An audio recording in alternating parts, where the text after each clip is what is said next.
पाचन तंत्र, ठीक है। और पाचन तंत्र में उसका बेसिक अपन ने इंट्रोडक्शन ले लिया था, ठीक है ना।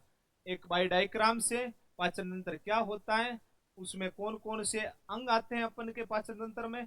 सबसे पहले अपन ने कहा था कि इस पाचन तंत्र का, डाइजेस्टिव सिस्टम का मुख्य अंग कौन सा होता, आहार नाल, एलिमेंट्री केनाल। उस आहार नाल को अपन ने देखा तो माउथ कैविटी से देखा था, मुख गुहा से देखा था, और मुख गुहा से देखने से अपन आगे चलते हैं तो खूब सारे अंग अपन को मिल रहे थे, ठीक है ना। अब आज अपन उस अंगों के बारे में क्या कर रहे हैं, चर्चा कर रहे हैं।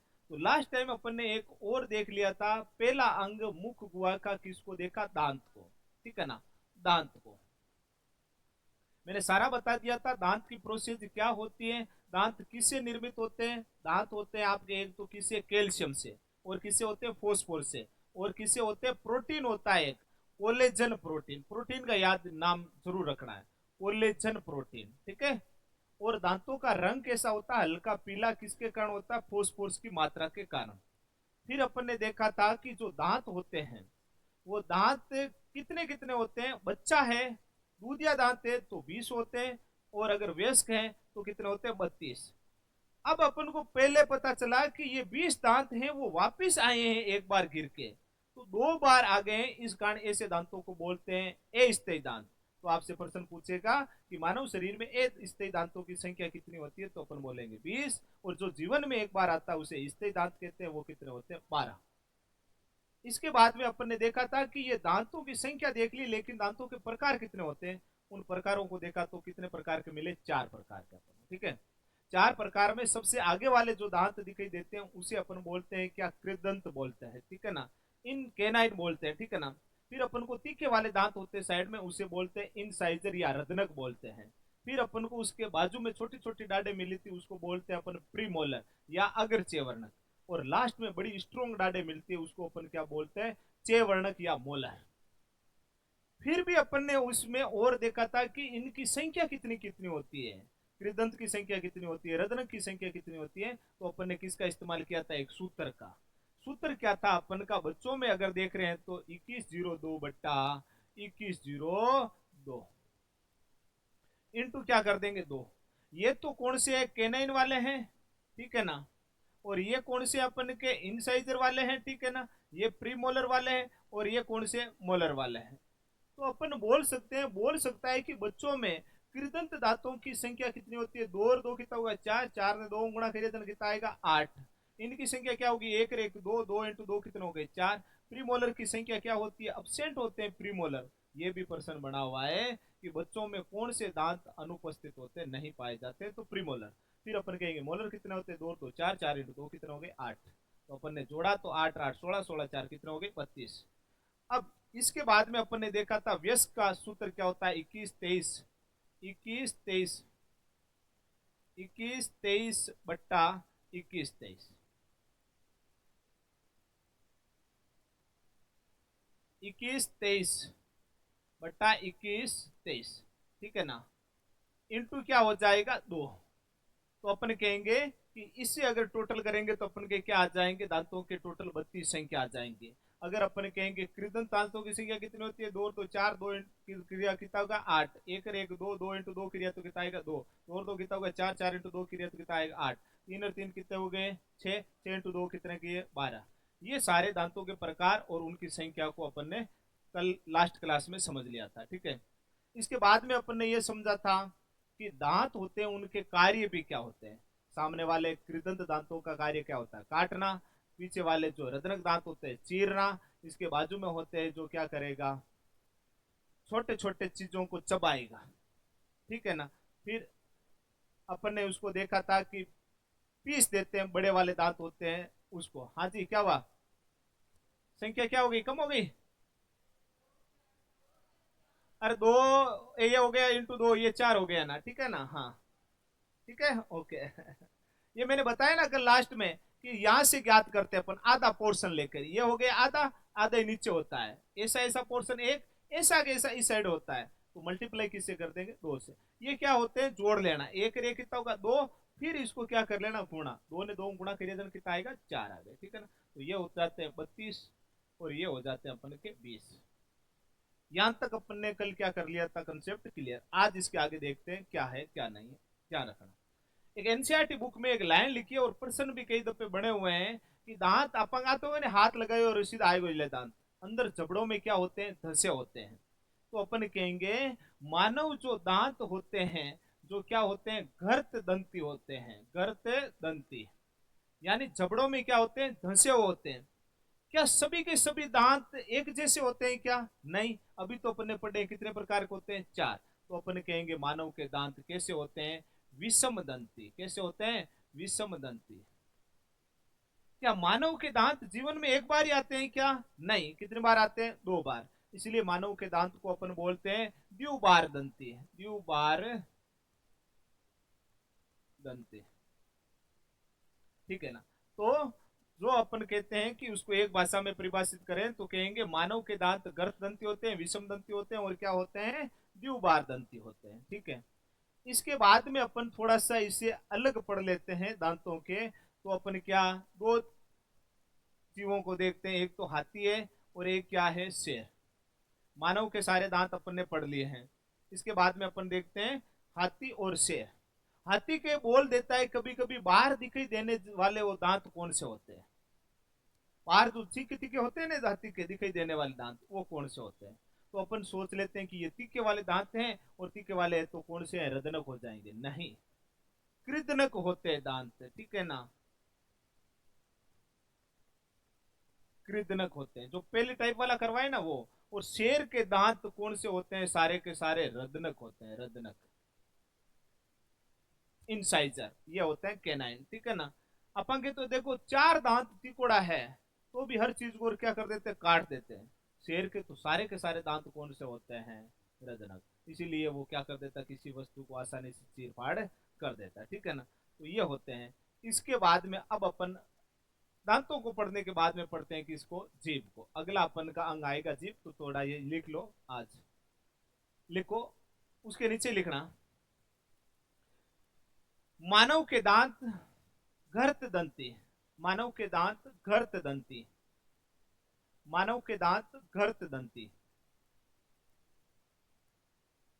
कोमा विषम दंती, वे द्विबार दंती होते हैं। ये एनसीईआरटी बुक में लाइन लिखी हुई है, तो अपन भी लिख देते हैं।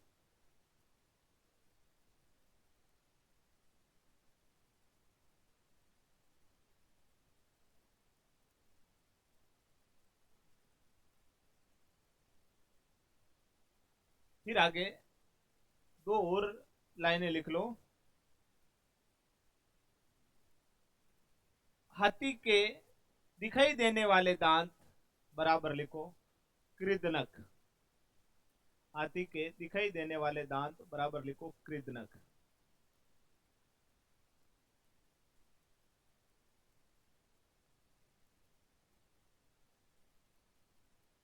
फिर लिखो शेर के सभी दांत बराबर लिखो रदनक, शेर के सभी दांत बराबर लिखो रदनक।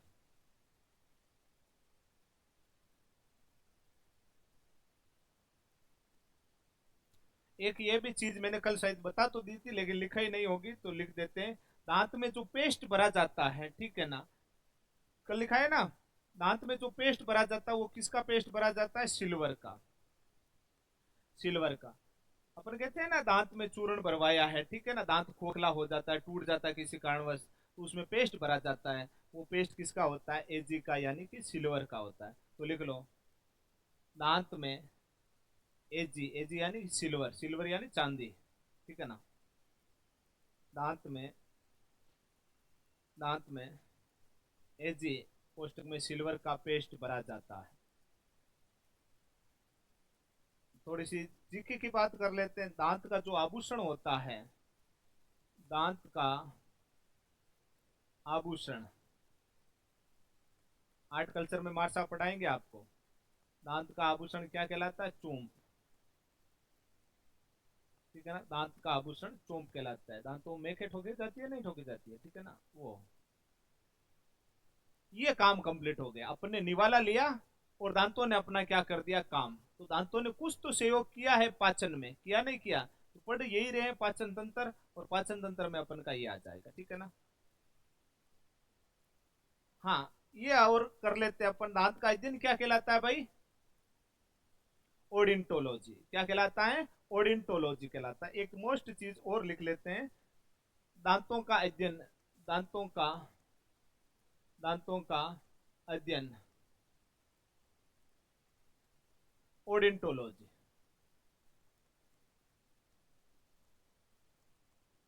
टोलॉजी, दांतों का अध्ययन ओडिंटोलॉजी कहलाता है। दांतों का अध्ययन ओडिंटोलॉजी कहलाता है। ये दांत कंप्लीट होते हैं। इनमें से अब कोई आपका प्रश्न बनेगा तो वो कंसेप्ट क्लियर हो जाएगा, ठीक है। आगे, दांतों ने काम जो ही कर दिया है तो वो नवाल, जो निवाला अपन ने लिया है वो अब एकदम पेस्ट बन गया है, चूर्ण बन गया है। अब जीभ ने उसका क्या देखा है, स्वाद देखा है, कैसा स्वाद है। तो जीभ अपना पाचन में कुछ ना कुछ रोल निभाएगी, इसलिए अब अगला अंग होता है अगना जीभ। कौन सा, जीभ। अब देखो, पहले देख लो जीभ। जीभ के ऊपर क्या पाई जाती है, खूब सारी स्वाद कलिकाएं, छोटी छोटी छोटी छोटी केशिकाओं के रूप में पतले पतले रेशे पाए जाते हैं, ठीक है ना। वो स्वाद को क्या करती है, अवशोषित करती है, और अपन के उस भोजन में कैसा स्वाद है उसको बताती है। तो स्वाद कलिकाएं जीभ में अलग अलग होती है।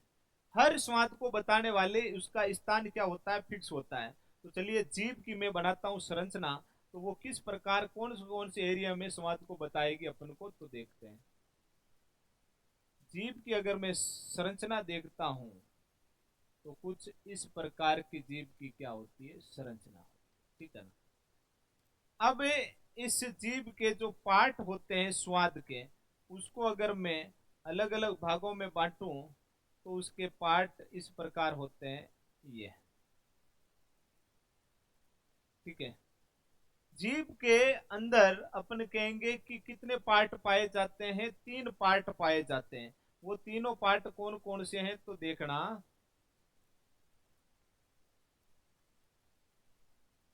ये, ठीक है ना। ये जीभ का पार्ट सबसे आगे वाला है, तो इसको बोलेंगे अपन अग्रभाग। क्या बोलेंगे, अग्रभाग। ये सेंटर पॉइंट वाला है तो इसको बोलेंगे मध्य भाग, मध्य भाग। और ये लास्ट वाला है तो लास्ट का एरिया अपन कहलाएंगे पश्च भाग, पश्च भाग। और ये साइड वाले भाग हैं तो इसको अपन बोल देंगे बगलीय भाग, ठीक है ना, बगलीय भाग, ठीक है ना।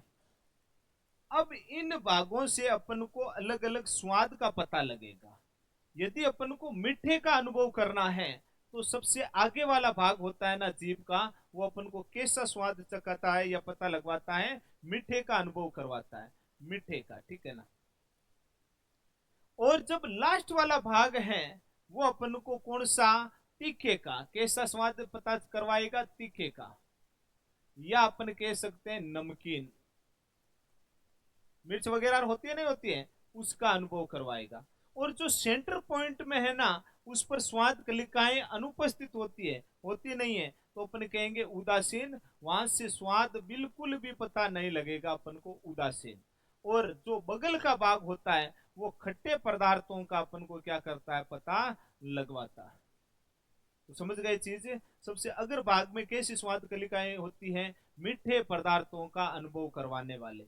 और सबसे पीछे लास्ट में कौन सी होती है, तीखे का। और बगल के भाग में कौन सी होती है, खट्टे का। इसीलिए अपन के मान लीजिए कोई टेबलेट लेनी है, खाली झेर होती है अपन के, ठीक है ना, तो अपन ऐसे मुंह को पूरा एकदम पूरा टेबलेट को कहां पर छोड़ के आते हैं, पीछे, है या नहीं, मुंह को पूरा बढ़ा करके पीछे की ओर छोड़ के आता है, ताकि जीभ मिठाई कौन पड़े, क्या आया और क्या नहीं आया, क्योंकि अंदर जाएगा उस सब चीज का क्या होगा, पाचन होगा, ठीक है। तो ये होती है। और सीप के सेंटर पॉइंट में क्या होता है, स्वाद कलिका अपसेंट होती है, तो वो भाग कैसा होता है, न्यूट्रल होता है, उदासीन होता है, ठीक है। अब देखना, ये जो जीभ होती है ना, तो गले में एक क्या पाई जाती है, हड्डी पाई जाती है, बोन पाई जाती है। उसे फ्री ऑफ बोन भी बोलते हैं, यानी स्वतंत्र अस्थि भी बोलते हैं। उस अस्थि का नाम होता है हायोड। उसका नाम क्या होता है, हायोड। तो आपको बोला जा सकता है कि जीभ किस अस्थि से जुड़ी हुई होती है, तो हायोड अस्थि से जुड़ी हुई होती है। और हायोड जब जुड़ती है किस अस्थि से या पेशी से, जीभ की पेशियों से, उस भाग को अपन बोलते हैं फ्रेनुलम। फ्रेनुलम, उस भाग को, एरिया को क्या बोला जाता है, फ्रेनुलम। अब मुझे आप बताओ, ये एक क्या है, हड्डी है, हाडगी, और ये एक क्या है, पेशी है। जीभ तो पेशी है, जीभ में कोई हड्डियां थोड़ी पाई जाती है। अरे मारवाड़ी में कहावत भी है या नहीं है, तार जीभ के कोई हाडगी तो है कौन। यानी कि ये अत्यंत लचीली पेशियों युक्त होती है, इसमें किसी प्रकार की कोई अस्थि नहीं पाई जाती है। आज आपने क्या समझा उसको देखो, ये सीटी का प्रश्न बना हुआ था। अभी ये जीभ थी वो कैसी थी, पेशीय युक्त थी, और ये जुड़ती किससे है, अस्थि से। किससे जुड़ रही है भाई, अस्थि से। तो इस सीटी में पिछली वाली में प्रश्न आया था कि एक पेशी का किससे जुड़ना, अस्थि से जुड़ना क्या कहलाता है। बहुत बढ़िया। आप मुझे बताओ, अपन जब छोटे थे तो अपन के शरीर में टोटल अस्थियों की संख्या कितनी थी, बालक में अस्थियों की संख्या कितनी होती है, हड्डियां 306 या 308 होती है, नहीं होती है। टोटल अस्थियां थी 308, लेकिन यही अस्थियां अब अपन व्यस्क हो चुके हैं तो अब कितनी रही है, 206। तो आप मुझे बताओ, व्यस्क मनुष्य में अस्थियां कितनी है, 206, और बच्चे में कितनी थी, 308। तो आप क्या वगड़ी टूटी को नहीं गिवी करने, अस्थियां कहाँ गई है। तो ये अस्थियां आपस में क्या हो गई है, जुड़ गई है। तो प्रश्न ये भी बना हुआ है कई दफे, अस्थि का अस्थि से मिलना, अस्थि का अस्थि से मिलना क्या कहलाता है भाई, लिंगामेंट। क्या कहलाता है, लिंगामेंट कहलाता है। और अस्थि का आज किससे मिलन हो रहा है, पेशी से, इसको बोलते हैं कंडरा या टिंडन। कंडरा या क्या बोलते हैं, टिंडन। ये दो प्रश्न बने हुए हैं। अस्थि जब अस्थि से मिलेगी तो उसको क्या बोलेंगे, लिंगामेंट। जब अस्थि किससे जुड़ेगी, पेशी से, तो उसे क्या बोलेंगे, कंडरा या टिंडन बोला। ठीक है, ओके। तो अपन को पता चल चुका है कि यहाँ पर आपका हायोड का मिलन किससे होता है, पेशी। उस भाग को अपन क्या बोलते हैं, फ्रेनुलम। तो हेडिंग लगाओ जी, और उसमें लिखो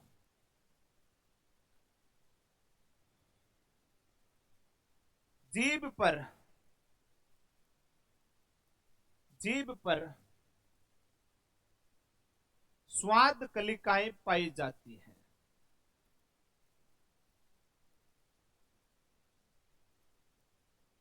जीभ पर स्वाद कलिकाएं पाई जाती हैं जो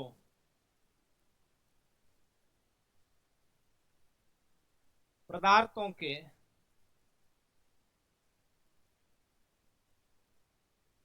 स्वाद को बताती है।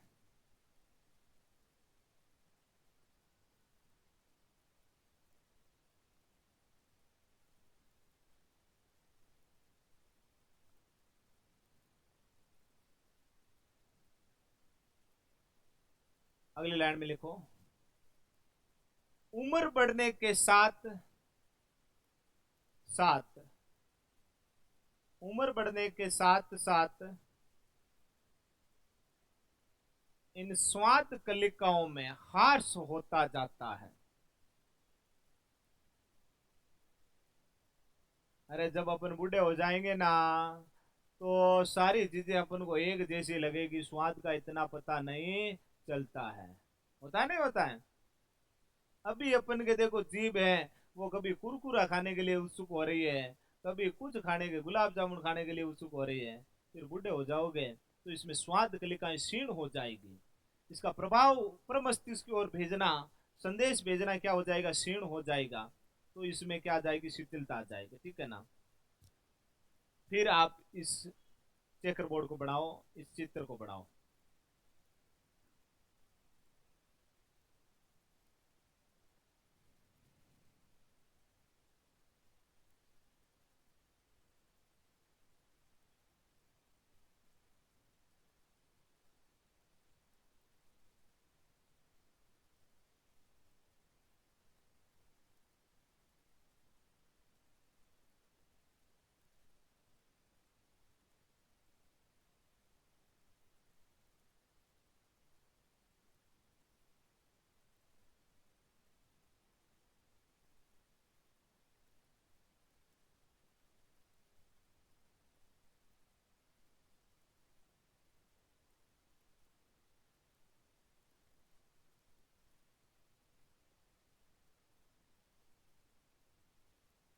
बना लिया। देखो इसको ऐसे भी याद रख सकते हैं। अभी सीजन किसका चल रहा है? शादियों का चल रहा है। और शादियों में जाते हैं तो सबसे पहले क्या लेते हैं? मिठाई लेते हैं, नहीं लेते हैं? फिर क्या लेते हैं? सब्जी। और साइडों से क्या डालते हैं? नींबू। तो समझ गए? सबसे पहले क्या? मीठा। फिर पश भाग में क्या होगा? खट्टा। और बगल से अपन के खट्टे पदार्थों का क्या होता है? अनुभव होता है। ठीक है। अच्छा, लाइट आई है ना। चलो,